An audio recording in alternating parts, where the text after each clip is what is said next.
चलेगा। एक अहम खबर आपको दे दें कि मिदनापुर के एक गांव से हमारे नुमाइंदा शबाना ने जायजा लिया है कि वहां वोटिंग को लेके किस तरह के हालात हैं और लोगों में क्या जोश है या फिर अगर उनको कुछ शिकायतें हैं तो क्या है। हम देखते हैं ये जायजा हमारे नुमाइंदा शबाना ने लिया है मिदनापुर की। बंगाल के मिदनापुर का ये खेजड़ी गांव है। ये गांव काफ़ी मकबूल हुआ था, खासकर नंदीग्राम की जो तहरीक चली थी, जो किसानों की तहरीक चली थी, उस तहरीक के वक्त ये गांव काफ़ी मकबूल हुआ था, क्योंकि इस गांव में लोगों की एक बड़ी आबादी खेती बाड़ी के कामों से जुड़ी है। और जब नंदीग्राम की तहरीक शुरू हुई थी तो लोग, यहाँ के लोगों की एक बड़ी तादाद उस तहरीक में शामिल हुए थे। कई ऐसे लोग थे जिनकी जानें गई थी। आज ये खेजड़ी गांव है, आप देख सकते हैं कि इस गांव की जो सूरत हाल है वो कितनी बदली है। यहाँ के लोग बेरोज़गार है, रोज़गार यहाँ के लोगों का एक बड़ा मसला है। और जो लोग खेती के कामों से जुड़े हैं उनके सामने भी तरक्की जो है वो एक बड़ा मुद्दा है। आप देख सकते हैं कि यहाँ किस तरह से लोगों की भीड़ उमड़ी है। लोग वोट डालने के लिए दूर दराज इलाकों से आ रहे हैं, वोट डाल रहे हैं। लोगों की इतनी भीड़ है कि यहाँ मर्दों के लिए और ख़वातीन के लिए अलग अलग लाइनें बनाई गई हैं, जहाँ लोग जो है वो वोट डाल रहे हैं। वोट डालने के लिए लाइन लगी है, लोग कतार में खड़े हैं और अपनी बारी का इंतज़ार कर रहे हैं। वोट की तारीख से लोगों में काफ़ी बेदारी आई है। आप देख सकते हैं कि किस तरह यहाँ दूर दराज इलाकों से यहाँ लोग आ रहे हैं, इस पोलिंग बूथ पर आकर अपना वोट डाल रहे हैं। यहाँ कुछ लोग हैं जिनसे हम बात भी करेंगे। कहाँ से आए हैं आप? खेजड़ी से। खेजड़ी, हाँ। की अवस्था है अभी खेजड़ी का क्या हाल है? खेजड़ी का हाल तरक्की का एक बड़ा मुद्दा है जो देखें इन वोटरों के सामने एक बड़ा सवाल है। तरक्की के मुद्दे पर लोग वोट डालेंगे ऐसा कह रहे हैं। और शबाना ने जायज़ा लिया, आपने देखा। उसके बाद हम अब रुख करेंगे, हमारे साथ दो ख़ास मेहमान भी जुड़ चुके हैं। शिवम त्यागी बीजेपी के तर्जुमान हैं और हमारे साथ हैं सलमान निज़ामी कांग्रेस के तर्जुमान। आप दोनों का बहुत बहुत इस्तकबाल है। शिवम, पहला ही फेज़ का इलेक्शन है और बंगाल में 30 सीटों पर वोटिंग हो रही है और पहले ही फेज़ के इलेक्शन में पहले ही 2-3 घंटों के अंदर दोनों पार्टियों की तरफ से, टीएमसी की तरफ से भी और बीजेपी की तरफ से भी शिकायत आ गई कि गड़बड़ हो रही है। गड़बड़ की है कहीं ना कहीं। देखेंगे शुरुआत सुबह में जब ये चीज हुई तो टीएमसी की तरफ से 10 लोगों के एक दलों ने कहा कि सडनली जो है वोटिंग जो है रुक गई है, उसका प्रतिशत कम हो गया है। ये अपने आप में दुर्भाग्यपूर्ण बात है। और आपने देखा भी होगा, अगर आप पुराने इलेक्शंस को ट्रैक करके देखेंगे तो पाएंगे कि जितनी भी जगह भारतीय जनता पार्टी की जीत हुई है, प्रचंड बहुमत मिला है, वहीं पर कहा गया है कि ईवीएम में दिक्कत है और सिस्टम में दिक्कत है, ईवीएम में परेशानी है, ईवीएम का ये कराओ, ईवीएम का वो कराओ। लेकिन जब कोई दूसरी पार्टी जीतती है तो इस बात का कोई चर्चा तक नहीं होता। 2019 में अगर बीजेपी जीतती है, 14 में जीतती है तो बिल्कुल ठीक है, ईवीएम में परेशानी है, ईवीएम बदलना चाहिए, ये सब ईवीएम की कारस्तानी है। और उसके तुरंत बाद दिल्ली इलेक्शन बीजेपी हार जाती है तो ईवीएम की कोई बात नहीं है। तो ये चीज बदलने की जरूरत है, इस सोच को बदलने की जरूरत है। हिंदुस्तान की जनता भी इससे ऊपर उठ गई है। बेहतर होगा कि इस देश के जो नेता हैं और जो विपक्ष के नेता हैं वो भी इस बात को समझ जाएं और इस चीज से उबर जाएं कि अगर हार है तो स्वीकार करें। इतना हताश होने की जरूरत नहीं है, अगली बार मेहनत करें। दूसरी बात, जब आपने कहा भारतीय जनता पार्टी, मैं हमेशा से कहता आया हूं, भारतीय जनता पार्टी हमेशा से कहती आई है 130 से ज्यादा कार्यकर्ता हम वहां पर खो चुके हैं। राजनीतिक हत्याओं का इतिहास है बंगाल का, मैं उसमें भी जाऊंगा। किसकी सरकार में कितने लोगों की हत्याएं हुई, कितनी परेशानियां हुई, क्या परेशानी हुई, वो सब चीजों के बीच में भी मैं जाऊंगा। लेकिन हमें ये चीज देखने की जरूरत है कि राज्य में जब इलेक्शंस हैं, इतने चरणों में मतदान है, बावजूद उसके आज भी मीडिया पर हमले हो रहे हैं, आज भी वहां पर लोगों को मारा पीटा जा रहा है। ये चलन नहीं होना चाहिए। लोकतंत्र में किसी भी तरह से ये चलन नहीं होना चाहिए। भारतीय जनता पार्टी सिर्फ बंगाल में चुनाव नहीं लड़ती है, हम तो पूरे देश में चुनाव लड़ते हैं। आपने कहीं बंगाल के अलावा देखा है क्या इस तरह की तस्वीरें? नहीं देखी होंगी आपने। तो ये जो कल्चर है, ये जो रक्त रंजित राजनीति है, इसको बदलने की आवश्यकता है और ये बदलेंगे। ठीक है, हमले लेकिन दोनों तरफ से हुए हैं। हमले किसने किया ये तो मैं नहीं कहूंगा, लेकिन दोनों तरफ के लोग इसमें मुतासर हुए हैं। आपको याद होगा कि बंगाल के जो एक मिनिस्टर हैं वो स्टेशन पर प्लेटफॉर्म पर वेट कर रहे थे, वो उन पर भी बम से हमला हुआ था। खुद ममता बनर्जी जख्मी हो गई। लेकिन सवाल इस बात को लेकर है कि कौन करा रहा है, ये चाहता कौन करा रहा है, चाहता क्या है? सलमान, मैं आपके पास आ रहा हूं। एक सवाल यहां पर ये है हमारा कि बंगाल में तो ये जो पहला जो फेज है इसमें कांग्रेस का बड़ा स्टेक नहीं लगा हुआ है। पता नहीं क्यों कांग्रेस क्यों इस पर स्टेक नहीं लगा रही है। कांग्रेस ने क्यों पहले फेज के लिए अपने किसी बड़े मतलब लीडर को वहां कैंपेन के लिए नहीं उतारा। क्यों कांग्रेस जो है बंगाल में क्या बंगाल में कांग्रेस ने एक तरह से यह मान लिया है कि मैं वहां यानी पार्टी वहां रेस में है ही नहीं। सलमान, इसका जवाब चाहिए।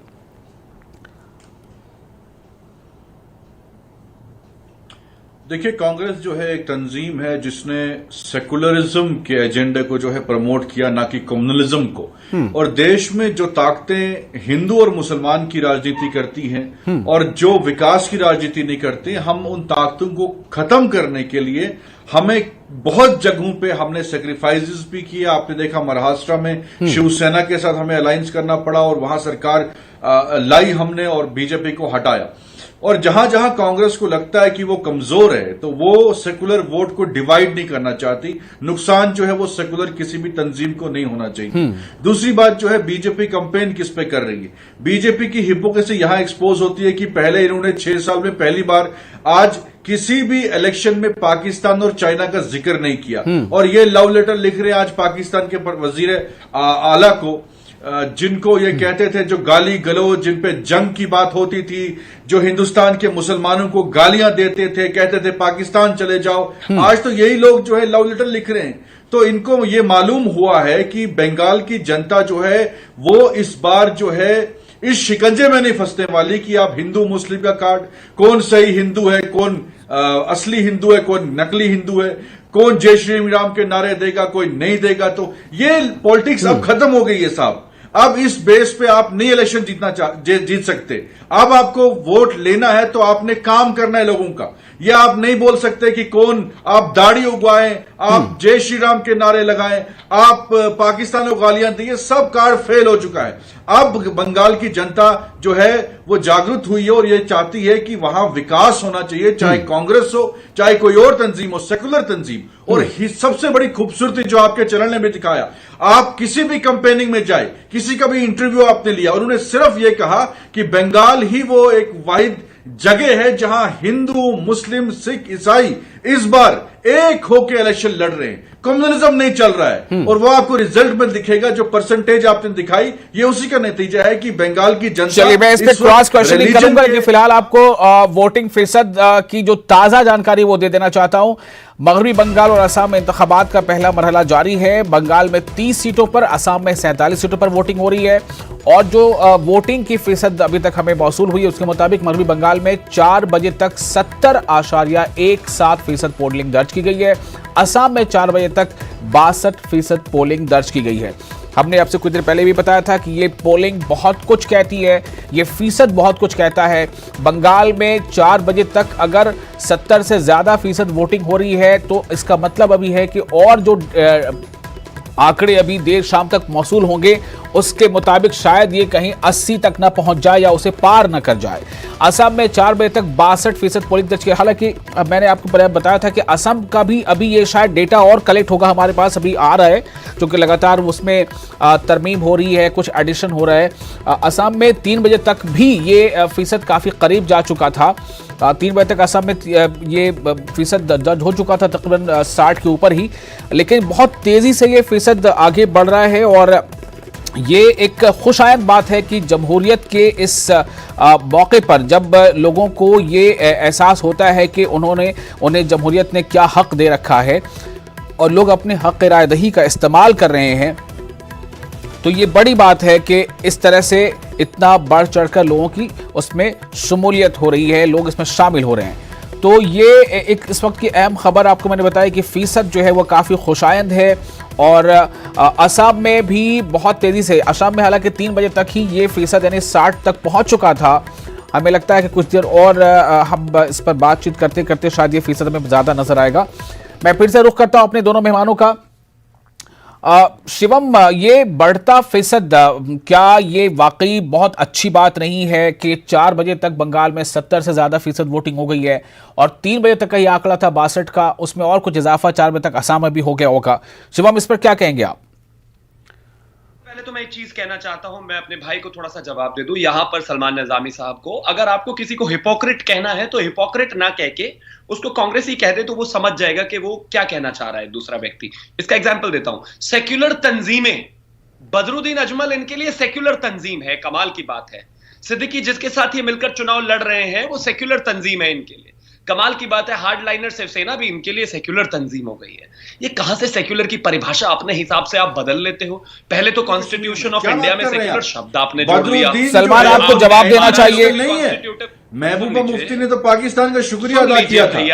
नक्सलियों के साथ तो आपने छत्तीसगढ़ में बात कर लेते ना सलमान भाई, माना कि सही जगह लगी ये बात, लेकिन इसका मतलब ये थोड़ी ना। लेकिन शिवम मैं, अगर आप मुझे इजाजत दें तो थोड़ा अपने नाजरीन को मैं उनकी जानकारी में इजाफा करना चाहूंगा। आसाम के नौगांव और उसके करीब के तीन जिला पंचायतों में बीजेपी और बदरुद्दीन अजमल की पार्टी AIUDF दोनों ने मिलकर वहां पर अपना जो है वो शासन किया है। ये जिला परिषद में आपकी पार्टी की मैं कहानी बता रहा हूं। राज्यसभा में भी AIUDF का साथ बीजेपी ने लिया है, और आप जिला परिषद में AIUDF का साथ बीजेपी वहां लेती है। तो क्या ये सिर्फ असेंबली इलेक्शन के लिए कंडीशन है कि असेंबली में कोई अगर शामिल होता है तो फिर उसे ये कहा जाए? ये मेरी एक इंफॉर्मेशन थी, मैंने अपने नाज़रीन को दिया। बहरहाल आप कहिए क्या कह रहे थे शिवम? पीडीपी के लिए मैं आपको कह देता हूं, अगर आपको अपने घर में से जाले साफ करने हैं ना साहब, तो आपको घर में घुसना पड़ेगा, और घर में घुसकर ही आप ये सब कर सकते हैं। बाहर से नहीं कर सकते, बैकग्राउंड म्यूजिक की आवश्यकता नहीं है, बाहर से नहीं कर सकते आप। जम्मू कश्मीर में घुसने के लिए, वहां के लॉ एंड ऑर्डर को समझने के लिए, वहां की स्थिति को समझने के लिए, वहां की सिचुएशन को समझने के लिए, पुलिस को समझने के लिए, स्ट्रक्चर को समझने के लिए वहां पर घुसना बहुत जरूरी था। हम घुसे भी, और जब हमें जरूरत पड़ी और तमाम चीजें हम समझे, तो उसके बाद वहां 370 आपकी सरकार और पीडीपी के लोग जो है वो हुर्रियत को हेल्प कर रहे थे, सपोर्ट कर रहे थे। नहीं बोलना चाहता, आज तो NIA ने क्लियर कर दिया, संवाद कर ले। तो 370 भी हमने हटाया। जहां तक बात है सेक्युलर, सलमान आपको काउंटर करना है कि क्या बदरुद्दीन अजमल के साथ जाना ये सही नहीं है, जैसा शिवम सवाल उठा रहे हैं? देखिए साहब, यही मैंने आपको बोला, आपने जवाब तो दे दिया ऑलरेडी इसका। यही तो मैं भी बोल रहा था कि जो शख्स बीजेपी के साथ जब तक होता है वो नेशनलिस्ट होता है, वो बहुत अच्छा होता है। जैसे ही वो हट गया बीजेपी से, उसने सपोर्ट वापस ले ली, वो इनके लिए एंटी नेशनल होगा, देशद्रोही होगा, और टेररिस्ट भी बोल देते हैं उनको, चाहे वो अजमल साहब हो, चाहे महबूबा मुफ्ती हो। इनकी हिपोक्रेसी यही है। और मैंने इनको सवाल किया विकास पे, डेवलपमेंट पे, कि आप बताइए 6 साल में आपने बंगाल की जनता का क्या विकास किया? आपने वहां फंड उनके थ्रू किए, कितनी नौकरियां आपने दी? छोड़िए ना, बदरुद्दीन को छोड़िए, टॉपिक वो नहीं है। मैं आपको चैलेंज कर रहा हूं कि आपने कितने माइग्रेंट वर्कर्स को कंपनसेट किया, आपने बंगाल में कितनी नौकरियां दी सेंट्रल स्कीम्स के तहत, आपने बंगाल में कितना रोजगार दिया, कितनी आपने यूनिवर्सिटियां वहां बनाई, कितना नहीं। मैं आपको लॉजिकल, मैं समझना चाहता हूं, मैं आपको कह रहा हूं सेक्युलरिज्म हमारे लिए बदरुद्दीन अजमल हो चाहे महबूबा मुफ्ती हो, अगर वो देश के कॉन्स्टिट्यूशन के को मानते हैं, उसके तहत इलेक्शन लड़ते हैं, हमारे लिए वो सेकुलर हैं, जो हिंदू और मुसलमान की बात नहीं करते हैं और दंगा नहीं फैलाते हैं। जब आपके साथ हो वो ठीक है, जब हमारे साथ हो नहीं। आपको कोई अथॉरिटी नहीं है, आपको कोई अथॉरिटी नहीं है कि जो मैं इससे थोड़ा आगे हटता हूं। एक मिनट, ये इशू हमारा नहीं है यहाँ पर। ये इशू हमारा, मैं पहले भी कह चुका हूं कि AIUDF का बीजेपी ने साथ पहले भी लिया है, जिला पंचायतों में लिया है, असम के नौगांव में, दूसरे जगहों पे, और पार्लियामेंट में भी लिया है। सवाल इस बात को लेकर नहीं है, ये मुद्दा है ही नहीं। क्या मुद्दा महंगाई है? क्या मुद्दा बढ़ती तेल की कीमत है? क्या मुद्दा जो है वो गैस की कीमतें बढ़ती हैं? क्या मुद्दा विकास है? सवाल इस बात को लेकर है। मैं ये जानना चाहता हूं सलमान, आपसे मेरा एक सवाल है। एक सवाल हमारा आपसे यह है कि जो चाय बागान को लेकर सियासत वहां पर होती रही है, उस पर आपने कांग्रेस से 5 गारंटी की बात कही है, लेकिन क्या इससे पहले जब कांग्रेस की वहां पर हुकूमत थी तो क्या कांग्रेस ने चाय बागान वालों से किया गया वादा पूरा किया था?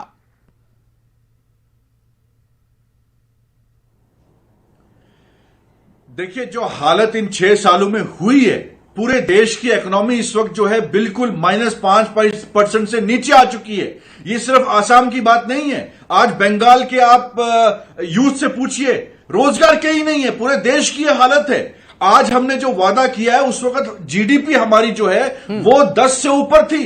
अगर उनको 300 रुपए में मिलता था वो उनके लिए सफिशिएंट था, लेकिन आज हमारे हालात जो है देश के, वो आज कोई मजदूर जो है आज 200 की मजदूरी नहीं लेता, आज उसका चल नहीं सकता, महंगाई बहुत है, 100 रुपए का पेट्रोल है साहब। आज दालों की रेट देखिए, आज प्याज की रेट देखिए, आज हमारा देश जो है, आप मोदी जी बांग्लादेश गए हैं, आप बांग्लादेश की इकोनॉमी को अपने साथ कंपेयर करिए, हम तो उनसे पीछे हैं। आप क्या बात कर रहे हैं? मैंने सवाल किया कि आप बताइए आपने कितनी नौकरियां दी, 2 करोड़ नौकरियों की बात की थी, कहां है नौकरियां, कहां है रोजगार? अब कोरोना इस वक्त पूरे देश में फिर से एक वेव शुरू हुई है, कितनी जानें हमारी चली गई, क्या प्रिपरेशन है, क्या आपने? शिवम मेरा सवाल इसी को लेकर था, बारी बारी से भी बंगाल की हमने बात की। बंगाल में जाहिर सी बात है कि बंगाल में ये जो 30 सीटें हैं, अब नौकरी का मुद्दा वहां कितना कारगर होता है, या बेरोजगारी का मुद्दा या महंगाई का मुद्दा कितना कारगर होता है, या अवाम किस मुद्दे पर जाती है वोट देती है, तो अवाम को तय करना है। लेकिन जो अभी असम में 126 में से 47 सीटें, मतलब ये है कि लगभग समझ लीजिए कि आधी सीटों पर वोटिंग हो रहे हैं, और कई बड़े चेहरे, आसाम के जो वज़ीर आला हैं सर्बानंद सोनोवाल, वो मैदान में है इसी पहले मरहले में, जो बीजेपी जो वहां पर स्पीकर हैं वो मैदान में है, कांग्रेस के जो लीडर है वहां पर वो मैदान में है, अखिल गोगोई मैदान में है। सीए के मुद्दे को लेकर ये दोनों पार्टियां आई थी, अखिल गोगोई की रायजोर दल और असम जातीय परिषद। क्या इस बार सीएए वहां एक मुद्दा आपको लग रहा है कि है, शिवम त्यागी? देखिए, मैं आशा करता हूं कि जितनी शालीनता से मैंने सुना है उनको उतनी शालीनता से आप मुझे भी सुनेंगे और टाइम देंगे। मैं बिल्कुल कहना चाहता हूं कि देखिए, मैं सिर्फ इतना कहना चाहता हूं कि जहां तक सीए का मसला है, सीए को लेकर जो तमाम चीजें हुई, उसके बाद बैठकें हुई, कट ऑफ उसकी 1984 से थी, उसको बढ़ा करके 2014 कर दिया गया। कहीं ना कहीं चीजों को बात की गई, लोगों के साथ एक कमेटी बनाई गई, वहां के 3 चीफ जस्टिस को लेकर कमेटी बनी, कमेटी के बाद वहां की संस्कृति को किस तरह से इंटैक्ट रखा जाए उसके ऊपर बात हुई। और उन सब के ऊपर मैं एक और चीज आपको कहना चाहता हूं, हेमंत बिश्व शर्मा से लेकर सर्बानंद सोनोवाल तक की रैलियों में आपने भीड़ देखी होगी, चीजें देखी होंगी, नतीजे भी 2 मई को आपके सामने आ जाएंगे। एनआरसी सीएए अब वहां पर इस समय आज के एक एसएमई को मुद्दा नहीं है। कहीं ना कहीं कांग्रेस की जब हम बात करते हैं, क्या कांग्रेस ने कल जाके राहुल गांधी ने कह दिया कि बदरुद्दीन अजमल असम के प्रतीक हैं, बदरुद्दीन अजमल जैसे व्यक्ति। देखिए, मेरा सवाल कुछ और था, मेरा सवाल कुछ और था, मैं बिल्कुल अलाउ नहीं करूंगा इस जवाब पे। मेरा सवाल कुछ और था, मेरा सवाल था क्या सीए वहां मुद्दा है या नहीं है? आप बताइए है कि नहीं है। आपको 5 मिनट बोलना है, 5 मिनट बोलिए। जवाब दे रहा हूं, बताइए आपका सवाल क्या था। मैंने ही आपसे पूछा कि क्या सीए मुद्दा है? सुनिए मेरा सवाल सुनिए। सीएए की वजह कर वहां 2 पार्टियां वजूद में है, रायजोर दल, असम जातीय परिषद। अगर ये नहीं है तो वो अच्छी बात है आपके लिए। मेरा सवाल यही है आपसे सिर्फ। प्रज्ञा ठाकुर जो है जिसपे आतंकवादी, उसी पर बता रहा हूं मैं आपको, वही तो बता रहा हूं, लेकिन बताने के लिए आपको सुनना पड़ेगा ना। मैंने कहा मैं उसी पर बात कर रहा हूं। सुनने के लिए देखिए, आप दायरे से बाहर बच जाइए ना, जो सवाल हमारा उसी पर बात कीजिए। वो मुद्दा बिल्कुल नहीं है स्थायित्व में। चलिए ठीक है, ये मुद्दा नहीं है, ये मुद्दा नहीं है। अगर ये मुद्दा नहीं है सलमान, तो कांग्रेस को किस मुद्दे पर भरोसा है? कांग्रेस वहां जीत सकती है, क्योंकि शिवम त्यागी कह रहे हैं कि यहाँ ये मुद्दा है ही नहीं, और जो डेवलपमेंट का वर्क हुआ है असम में, उस मुद्दे पर बीजेपी फिर से इक़्तिदार में आएगी। देखिए, जो सीए साहब, इन्होंने जो एनआरसी की लिस्ट बनाई थी, इनको पहले बोलिए कि वो कैंसिल क्यों करनी पड़ी, क्योंकि उसमें एनआरसी की लिस्ट में ज्यादातर लोग जो है वो भाजपा के कार्यकर्ता निकले, इनको इसलिए कैंसिल करनी पड़ी। ये करिए ना, ये करें, ये नई एक्सरसाइज करें और देखें लिस्ट क्यों नहीं। आपने एनआरसी क्यों नहीं इम्प्लीमेंट किया? आपके होम मिनिस्टर ने क्यों बोला हम एनआरसी नहीं लाएंगे? आप आज क्यों नहीं बात कर रहे एनआरसी पे? आपने लोगों को बेवकूफ बनाने के लिए ये मत करिए। आप दिल्ली में एक बात करते हैं और आजकल अखबार भी पढ़ना आसाम में दूसरी बात करते हैं। आपने झूठ बोला, जब आपकी लिस्ट में अपने लोगों का नाम आया, आपने लिस्ट कैंसिल कर दी। आपने ये एक्सरसाइज करिए एनआरसी की। आज एनआरसी की बात क्यों नहीं होती है? आज एनआरसी की इसलिए बात नहीं होती है क्योंकि आपके अपने लोग उसमें इन्वॉल्व हैं। आपको मैंने बोला कि नौकरियां कितनी दी आपने, आप बात ले गए बदरुद्दीन अजमल। अरे वो आतंकवादी है क्या? टेररिस्ट है क्या? वो तो मेंबर पार्लियामेंट है, हिंदुस्तान के कॉन्स्टिट्यूशन के तहत उसने ओथ लिया है। आपकी साध्वी प्रज्ञा ठाकुर, आज आपकी साध्वी प्रज्ञा ठाकुर से बेहतर आदमी है। उसके कॉलेज चल रहे हैं, यूनिवर्सिटीज चल रही हैं, यतीम बच्चों को स्कूल में भेज रहा है, एजुकेशन प्रोवाइड कर रहा है। आप तो आतंकवादी बना रहे हैं। देखिए, एक बात है, मैं कोई क्या कहता है उसे बात नहीं होनी चाहिए। शिवम त्यागी, सलमान निजामी, जो अपर असम का इलाका है, अपर असम का इलाका का एक बड़ा हिस्सा चाय बागान में काम करने वाले जो मजदूर हैं उनका है। आज भी उनकी जो कम से कम जो डेली वेज है वो 200 रुपया या उससे भी कम है। और जबकि वादा था पिछली बार आपकी सरकार ने यह वादा किया था कि उसे 300 रुपए तक कर दिया जाएगा, ऐसा नहीं हो पाया। मैं सिर्फ ये जानना चाह रहा हूं कि किस वजह से ऐसा नहीं हुआ। क्या अपर असम का एक बड़ा मुद्दा ये जो है, क्या ये भी इन्फ्लुएंशियल है वहां पर वोटिंग के दौरान? और कांग्रेस से भी वादा पूरा नहीं किया। मैंने पहले ही कहा कि कांग्रेस ने भी जब अपनी वहां हुकूमत थी तरुण गोगोई के टाइम में, तब भी ये वादा पूरा नहीं हुआ था। शिवम,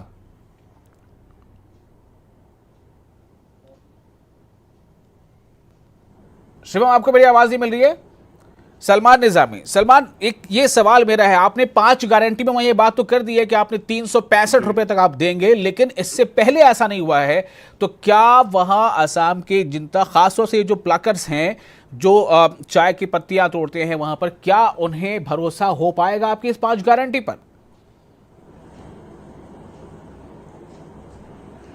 देखिए, कांग्रेस ने राजस्थान में सरकार बनाई, कांग्रेस ने मध्य प्रदेश में सरकार बनाई, हमने वादा किया हम किसानों का लोन कर्जा माफ करेंगे, हमने किया, नहीं कर पाया। अभी भी कांग्रेस महाराष्ट्र में देखिए आपने कितना कर्जा नहीं कर पाया पूरा का पूरा मध्य प्रदेश में। जो नहीं पूरा नहीं कर पाए, क्योंकि अभी तो टाइम है, अभी 5 साल नहीं हुए हमारे, अभी पूरे साल नहीं हुए, सरकार ही नहीं रही मध्य मध्य प्रदेश करना था वो कर लिया, आपने वक्त ले लिया। जब नहीं, मैं कह रहा हूं टाइम नहीं मिला ना, महाराष्ट्र की बात कर रहा हूं, मैं राजस्थान की बात कर रहा हूं, और मैं आसाम को आपको वादे से कहता हूं कि जो हमने वादा किया वो हम जरूर पूरा करेंगे। लेकिन बीजेपी की तरह हम देश में नफरत नहीं फैलाना चाहते, हम इसे खत्म करना चाहते हैं। ये हिंदू और मुसलमान की राजनीति जो है अब खत्म होनी चाहिए। आप सवाल हम पे करिए, हम जमहूरी मुल्क में रहते हैं, जहां कांग्रेस की गलती हुई होगी हम कहते हैं हाँ हम एक्सेप्ट करते हैं, लेकिन हम किसी को नहीं कहेंगे कि वो बदरुद्दीन अजमल जो है वो देशद्रोही है। फिर आप उसकी बात ही मत कीजिए। मेरा सवाल सिर्फ ये है कि अपर असम में चाय बागान में काम करने वाले जो डेली वेजर्स हैं, मजदूर हैं, वो एक बहुत बड़ा वोटिंग के पैटर्न के जरिए सियासी जमातों के लिए भी बहुत बड़ा एक वो जो है, उन्हें लगता है कि इनसे वोट हमें मिल जाएगा, लेकिन उनके मसाइल को हल क्यों नहीं किया जाता? इससे पहले की कांग्रेस सरकारों ने उनका डेली वेज नहीं बढ़ाया था जितना उनको चाहिए था। आज भी केरल में डेली वेज 380 रुपए है और वहां चाय बागान में 200 रुपए भी नहीं अभी तक।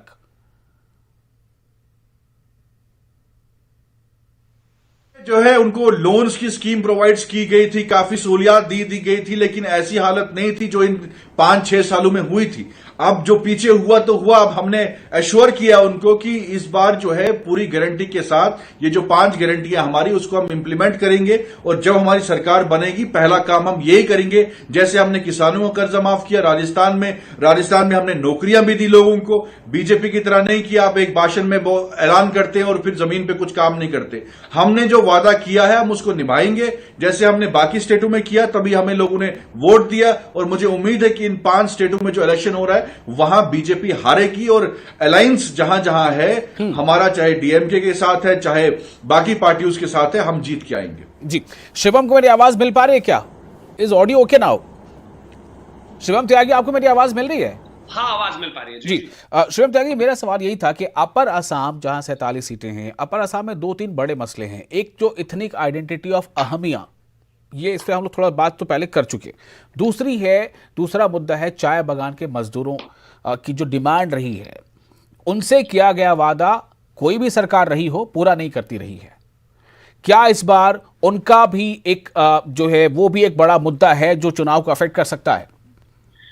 देखिए, मुझे लगता है कि कहीं पर भी बात अगर रोजगार की हो और जिम्मेदारी की हो और डेली वेजेस बढ़ाने की हो, ये अपने आप किसी भी चुनाव में एक बड़ा मुद्दा होना चाहिए, बड़ा मुद्दा है। लेकिन इतना जरूर है कि असम की जनता, और खास तौर पर अपर असम की अगर हम बात करें, तो इन रिजल्ट्स में आप देखेंगे कि किस तरह से जनता भारतीय जनता पार्टी में एक बार फिर से विश्वास जताती आई है।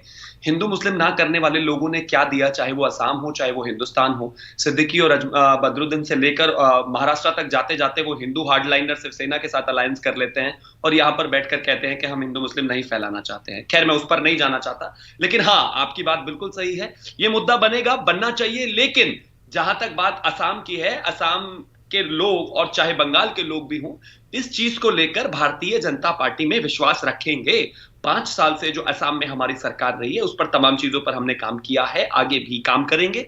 और विपक्ष में ना ही तो उनके पास कोई चाल चरित्र है, ना चेहरा है, जनता जानती है और समझती है इस बात को कि कहीं ना कहीं भारतीय जनता पार्टी अपने प्रोमिसेस जो डिलीवर हुए, जो नहीं डिलीवर हुए, उनको भी आगे जाकर डिलीवर करना और जनता के साथ खड़े रहने का काम हम लगातार करेंगे। हिमंता बिश्वा शर्मा जब भारतीय जनता पार्टी में आए थे तो उन्होंने खुद आकर कहा था कि मैं राहुल गांधी जी से मिलने गया था असम की सिचुएशन को लेकर, वो आकर बैठ गए मेरे बराबर में, आधा घंटे तक कुत्ते को सहलाते रहे, मुझसे बात नहीं की। एक व्यक्ति जो असम के इतने बड़े नेता की अनदेखी इस तरह से कर सकता है, वो क्या जनता की देखरेख करेगा, वो क्या जनता के लिए होगा? पता चला कि यहां असम को जरूरत है, वो चले गए लंदन, पता चला असम को जरूरत है, वो चले गए इटली। तो मुझे लगता है कि देश की जनता के विकास के लिए, राज्यों के विकास लेकिन जो के लिए मौजूदा उनके बीच में हुकूमत है रहना असम में, उसने चाय बागान के मजदूरों से किया गया वादा पूरा नहीं किया। वादा था 300 रुपए प्रतिदिन कर देने का डेली वेज, जो नहीं किया जा सका। उसे आनन फानन 50 रुपए बढ़ाने की कोशिश की गई थी, लेकिन चाय बागान के मालिकों ने हाईकोर्ट का दरवाजा खटखटाया, चूंकि उनकी जेब पर भारी पड़ रहा था। किसी तरह से 26 रुपए बढ़ाने की इजाजत मिली है, वो भी आनन फानन 5 साल पूरे गुजरने के बाद, और अब भी जाकर वो 200 रुपए नहीं हो पा रहे। हमें फिलहाल एक छोटा सा यहां ब्रेक लेना पड़ेगा। ब्रेक के बाद हम जल्द हाजिर होते हैं और क्या क्या मुद्दे हैं जो जमीनी मुद्दे हैं, चूंकि ये लोकसभा का इंतखाबात नहीं है, विधानसभा असेंबली का इलेक्शन है, जमीनी मुद्दे बहुत इन्फ्लुएंशियल होते हैं। छोटा सा ब्रेक, जल्द हाजिर हो रहे हैं।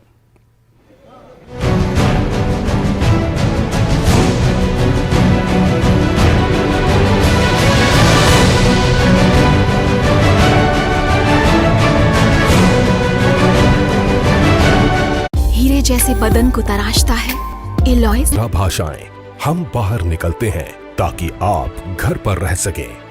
55 करोड़ दर्शकों के भरोसे का शुक्रिया। नेटवर्क 18 ग्रुप, भारत का सबसे बड़ा मीडिया नेटवर्क।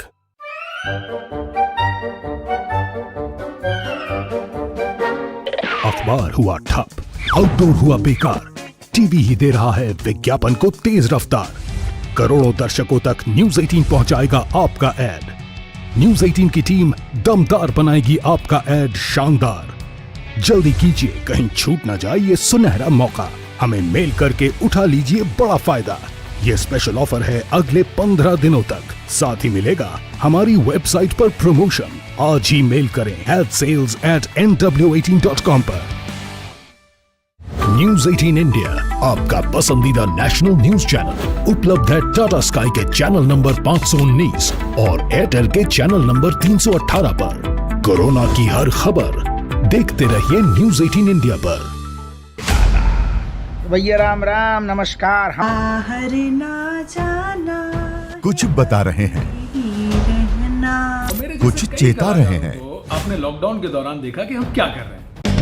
कोरोना काल में लोग एक दूसरे को समझा रहे हैं। बड़े बड़े लोग वीडियो बना रहे हैं। आप गाना जानते हैं तो गाइए या फिर अपना हुनर दिखाइए। वीडियो बनाइए और हम तक पहुंचाइए और घर बैठे बनिए स्टार।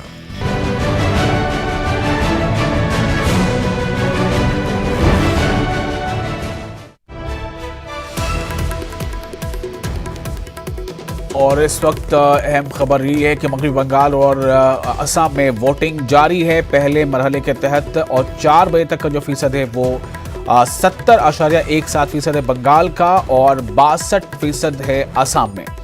असम में 4 बजे तक 62% पोलिंग दर्ज की गई है और बंगाल में ये फीसद 70.17% है। दोनों जगहों पर वोटिंग अब तक कुल मिलाकर जो अगर छोटी मोटी किसी वाकयात को छोड़ दें तो अमन के साथ ये वोटिंग जारी है।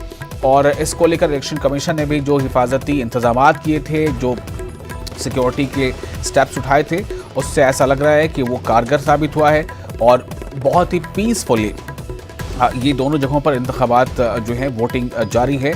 इनमें असम में 30 सीटें हैं जो 5 ज़िलों पर मुश्तमिल हैं और 47 सीटें हैं। असम में माफ़ कीजिएगा, असम में 47 सीटें हैं, बंगाल में 30 सीटें हैं और असम में 47 सीटें हैं। तो ये असम में दरअसल कुल 3 फेज़ में इलेक्शन होंगे, जिनमें आज पहला मरहला, इसके बाद 2 मरहले बाकी रह जाएंगे। लेकिन बंगाल में कुल 8 मरहलों में इंतखाबात होंगे। पहला मरहला आज है, इसके बाद कुल 7 मरहले और बाकी रह जाएंगे, यानी कि 29 अप्रैल को जाकर बंगाल का इंतखाब मुकम्मल हो जाएगा। एक बार फिर मैं अपने मेहमानों का तारुफ करा दूं। हमारे साथ बीजेपी के शिवम त्यागी मौजूद हैं, बीजेपी के तर्जुमान हैं, और सलमान निज़ामी मौजूद हैं, कांग्रेस तर्जुमान। शिवम, एक बार ये जो आंकड़े हमारे पास आ रहे हैं फीसद के, इसी पे मैं फिर से एक बात करना चाहता हूं कि ये फीसद जो है चुनाव का परसेंटेज जो है वो काफ़ी खुशी तो दे रहा है, साथ साथ ये इस बात को जाहिर कर रहा है कि इंतखाब में या चुनाव में लोगों में उतनी ही हिस्सेदारी निभाई है जितना की कोशिश होती है आमतौर से कि ज़्यादा से ज़्यादा लोग आएँ। आमतौर से ये हिंदी पट्टी में या जो बड़े शहरों होते हैं वहाँ पे ऐसा देखा नहीं जाता। कैसे देखेंगे इसे हम?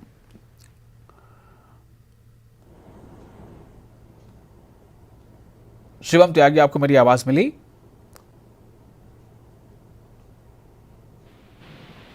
सलमान, आपके पास आ रहा हूं। शिवम को लगता है मेरी आवाज नहीं मिल पा रही है। सलमान, ये जो बढ़ता फीसद है ये क्या कहानी कह रहा है? इस बढ़ते फीसद से आप खुश हो रहे हैं? आपको लग रहा है कि शायद ये आपके इत्तेहाद के लिए बंगाल में और आपके इत्तेहाद के लिए असम में ये काम करेगा?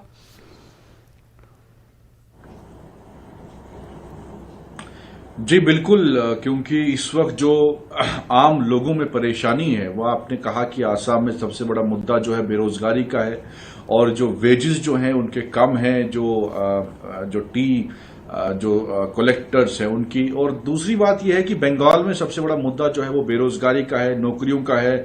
और इन मुद्दों पे हमारा फोकस रहा है, किस तरीके से इन इश्यूज को हम रिजॉल्व करें, जो किसानों का कर्जा है उसको हम माफ करें, किस तरीके से अनएम्प्लॉयमेंट को हम दूर करें, किस तरीके से हम सेकुलरिज्म का जो हमारा मेन जो एजेंडा है उसको मजबूत करें और इस कम्युनलिज्म को खत्म करें। जिस तरीके से आपने देखा बंगाल के इलेक्शन में, चाहे आसाम की, अभी भी हमारे जो बीजेपी के साथ प्रवक्ता थे वो बोल रहे थे बदरुद्दीन के साथ आपने अलायंस क्यों किया। तो मैंने इनको कई बार कहा कि बदरुद्दीन साहब जो हैं वो एक सेकुलर लीडर हैं। आप जब हिंदुस्तान के आईन के तहत जो ओथ लेते हैं तो आप कैसे उस आदमी को कह सकते हैं कि ये जो है ये सेकुलर नहीं है? आपने कहीं भी देखा नहीं होगा कि उसने कम्युनलिज्म की बात की हो। और दूसरी बात यह है कि बंगाल और आसाम या कई राज्यों में जो हालात इस कोविड की वजह से हुए, किस तरीके से केसेस भी बढ़ रहे हैं, किस तरीके से सेंटर का बार बार जो ममता सरकार ने कहा कि योगदान नहीं रहा, जो कंट्री उनका रोल नहीं रहा, सेंटर का जानबूझ के हैरेस किया गया वहां की हुकूमत को। तो ये काफी मुद्दे हैं जिस पे काम करना बहुत जरूरी है। और खासकर जो आसाम के लोग हैं, जो बंगाल के लोग हैं, बेरोजगारी दूर करने की जरूरत है और रोड्स हैं, बिजली का काम है, तो उस पे हम काम करेंगे। और हम रिलीजियस पॉलिटिक्स पे जो है इस वक्त तवज्जो नहीं दे रहे। टीएमसी की शिकायत और खास तौर से ममता बनर्जी की एक शिकायत है जो उन्होंने अभी, चूंकि कैंपेन तो चल ही रहा है बंगाल में, चूंकि दूसरे फेजेस में जहां दूसरी जगहों पर इलेक्शन होने हैं, उनकी एक शिकायत है कि उन्होंने हमारे मुल्क के जो बड़े लीडर उनके बारे में कहा है कि जो उन्होंने याद दिलाया कि लोकसभा इलेक्शन के टाइम में जब हमने बांग्लादेश के कुछ एक्टर्स को कैंपेन के लिए यहाँ बुलाया था तो उस पर बीजेपी को एतराज़ था और उसे वापस भेजा जाना पड़ा था, वीज़ा कैंसिल करने की मांग उठी थी। तो एक ऐसे मौके पर जब अभी इलेक्शन चल रहा है तो ये पड़ोसी मुल्क का दौरा ये सही नहीं है और टीएमसी का कहना है कि उसके खिलाफ वो इलेक्शन कमीशन में शिकायत करेंगी। इस पर क्या कहते हैं आप? देखिए, हिपोक्रेसी मैंने पहले भी कहा बीजेपी की एक्सपोज हुई है। यही बीजेपी है चिल्ला चिल्ला के कहती थी कि पाकिस्तान के साथ हमें जंग करनी चाहिए, चाइना के साथ हमें जंग करनी चाहिए। और आज जो लव लेटर जो है, जो हमारी सरकार को कहा जाता था, प्रणब मुखर्जी का नाम लेके मोदी जी ने एक इंटरव्यू में कहा था कि इनको लव लेटर लिखना पाकिस्तान को बंद करना चाहिए। और उसके बाद भी, उस चिट्ठी के बावजूद भी, जो ये आपने कहा अभी, ये बंगाल की बात, बांग्लादेश की बात नहीं, मैं पाकिस्तान की बात कर रहा हूं, कि वहां उस लेटर के लिखने के बाद भी कश्मीर में परसों 4 हमारे सैनिक शहीद हुए, उसमें एक इंस्पेक्टर भी था और सीआरपीएफ के जवान शहीद होते हैं। तो उस मुल्क के साथ जिसने दुश्मनी हमारे कश्मीर में की, हमारे सैनिकों को शहीद किया, चाइना हमारा दुश्मन है और उनको आप लव लेटर भेज रहे हैं। और दूसरी तरफ आप बंगाल के इलेक्शन के टाइम पे जब आप टीएमसी के जो आपने खुद जिक्र किया कि उन पे आपने आपत्ति उठाई, उनको वीजा कैंसिल करना पड़ा, पूरे टीवी डिबेट्स में ऐसा हुआ, पूरे बीजेपी वालों ने गालियां दी और ये कहा कि ये देशद्रोही है, इनका एक टैगलाइन है। और आज वही प्रधानमंत्री जो है बांग्लादेश जाते हैं और वहां विरोध भी होता है उनका, जिसमें आज 4 लोग जो है मारे गए। तो इनकी हिपोक्रेसी यहीं एक्सपोज होती है। आज पाकिस्तान के खिलाफ में किसी भी इलेक्शन में इन्होंने पाकिस्तान का नाम नहीं लिया, किसी भी इलेक्शन में चाइना का नाम नहीं लिया, किसी भी इलेक्शन में बांग्लादेश का नाम नहीं लिया। क्यों? क्या वजूहत है? क्या डील हुई है? तो ये जो इन्होंने हमेशा मुसलमान हिंदुस्तान के हों उनको कहा जी आप पाकिस्तान चले जाओ, आप कोई चाइना पे सवाल करता है, बोलते हैं ये चाइनीज एजेंट हैं, ये पाकिस्तानी एजेंट हैं, ये बांग्लादेशी एजेंट हैं। तो ये खुद लोग जो है पाकिस्तान, तो हमारा कोई भी मनमोहन सिंह प्राइम मिनिस्टर रहे 10 साल, तो वो कभी पाकिस्तान नहीं गए, ये तो अनइनवाइटेड पाकिस्तान गए। अब वहां क्या करने के वो इनको मालूम है। और जो इन्होंने हिपोक्रेसी इस देश में 6 सालों में चलाई वो यही है कि देश की जनता को इन्होंने परेशान किया, बदनाम किया, मुसलमानों के बीच में, हिंदुओं के बीच पे नफरत फैलाने की कोशिश की, और आज उनके साथ ही इनकी दोस्ती हो गई, लेकिन दुश्मनी जो है अपने लोगों के साथ की इन्होंने। चाहे बंगालियों को गालियां दी, बंगाली जो है अगर किसी बांग्लादेशी के साथ फोटो खींचता था लीडर, तो कहते थे ये देखो जी एजेंट है। तो आज ये लोग जब खुद बांग्लादेश जा रहे हैं, इनका वेलकम हो रहा है वहां, तो इनको उस पर आपत्ति नहीं है, पाकिस्तान पे नहीं है कि ये आप लेटर लिख रहे हैं आज पाकिस्तान के प्राइम मिनिस्टर को और एक्सीलेंसी बार बार एड्रेस कर रहे हैं उनको। तो इनकी हिपोक्रेसी यहां एक्सपोज होती है। और यहां इस बार ये इलेक्शन जो आपने खुद कहा कि ये वोटिंग टर्नआउट जो है इसलिए इंक्रीज हुआ है कि लोगों को मालूम पड़ गया है कि ये इलेक्शन के माहौल में ये पाकिस्तान, चाइना, बांग्लादेश, इसके खिलाफ एक प्रोपेगेंडा शुरू करते थे। आखिर ये सब एक मिले हुए हैं और ये अंदरूनी तौर से मिले हैं, पाकिस्तान के साथ भी और चाइना के साथ भी, बांग्लादेश के साथ भी, और लोगों को बेवकूफ बना रहे हैं। हम हिंदुस्तानियों को एक दूसरे के खिलाफ जो है लड़वा रहे हैं वोट हासिल करने के लिए। एक सवाल लेकिन मैं करना चाहूंगा यहाँ पर, ठीक है, उस पर आपने अपनी राय दिखती। जो टीएमसी की शिकायत है कि ऐसे मौके पर जब इलेक्शन यहाँ हो रहा है बंगाल में, तो आप जो है वहाँ बंगाली वाला एक और जो इलाका, जो मुल्क है, वहाँ क्यों आप चले जाते हैं। बहरहाल मैं ये जानना चाहता हूँ कि 30 सीटों पर इलेक्शन वहाँ बंगाल में है, और ये 30 सीटें काफ़ी अहम इसलिए हो जाती हैं कि टीएमसी ने 27 सीटें हासिल की थी पिछली बार 30 में से 2016 में, लेकिन बीजेपी ने 2019 के लोकसभा इंतखाबात में इसमें जो है तकरीबन 18 सीटों पर उसने असेंबली हल्कों में बढ़त बना ली थी। बीजेपी को लगता है कि उस बहाने से कि हम बहुत मजबूत वहाँ पर हो सकते हैं, और ये उन्हें खुशगुमान होना भी चाहिए। मैं ये जानना चाहता हूं कि बढ़ता फीसद जो वोटिंग टर्नआउट से जो है, ये क्या इस वोटिंग टर्नआउट को आप ये देख रहे हैं कि ये एंटी टीएमसी वोट है? अगर ये है तो फिर वो बीजेपी के लिए या आपके लिए है?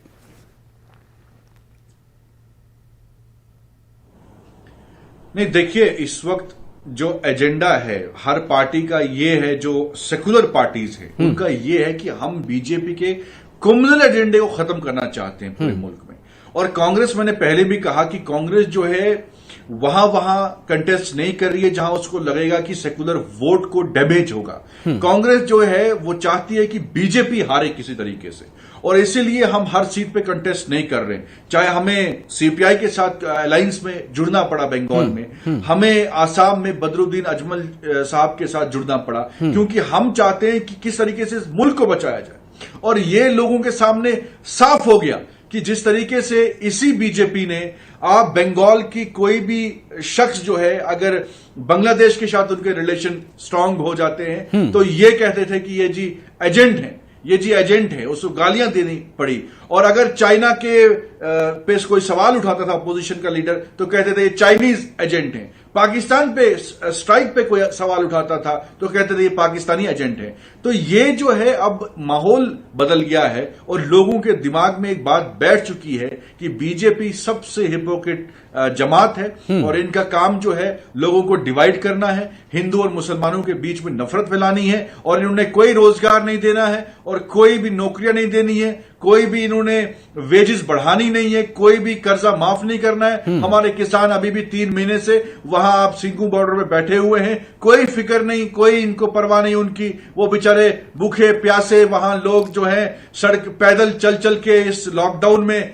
बिहार पहुंचे, मध्य प्रदेश पहुंचे, बंगाल पहुंचे, किसी की मदद इन्होंने नहीं की, किसी को कंपनसेशन नहीं दिया, लोगों की जानें चली गई, चाहे नोटबंदी हो, इनको किसी की परवाह नहीं है। तो ये अब वादा जो कर रहे हैं कि भाई किसानों का हम कर्जा माफ करेंगे, हम जी वेजेस बढ़ाएंगे, हम जी नौकरियां देंगे, इन्होंने 6 साल में कुछ किया ही नहीं, लोगों को तकलीफ दी।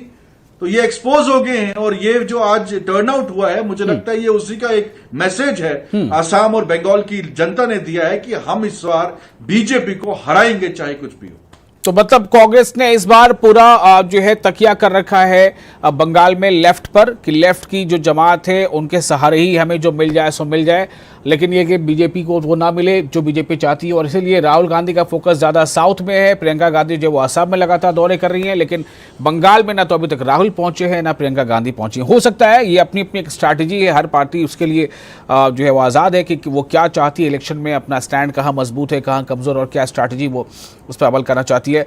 सलमान निज़ामी, बहुत शुक्रिया आपका अपना ख़ास वक्त देने के लिए। और हम आपको बता दें नाज़रीन कि लगातार जो वोटिंग अपडेट्स है वो आपको हम बता रहे हैं। और जो वोटिंग परसेंटेज आया है 4 बजे तक बंगाल में 70.17% वोटिंग, और वहीं असम में ये फीसद जो है 62.17 है। तो ये बहुत अहम है, 70 से ज़्यादा बंगाल में और 62 से ज़्यादा असम में 4 बजे तक। और जैसा कि ट्रेंड जा रहा है, जैसा टर्नआउट नज़र आ रहा है, उसे लगता है कि ये 80 भी और असम में 70 के पार भी चला जाएगा। अच्छी बात है कि जमहूरियत में लोग हिस्सा ले रहे हैं।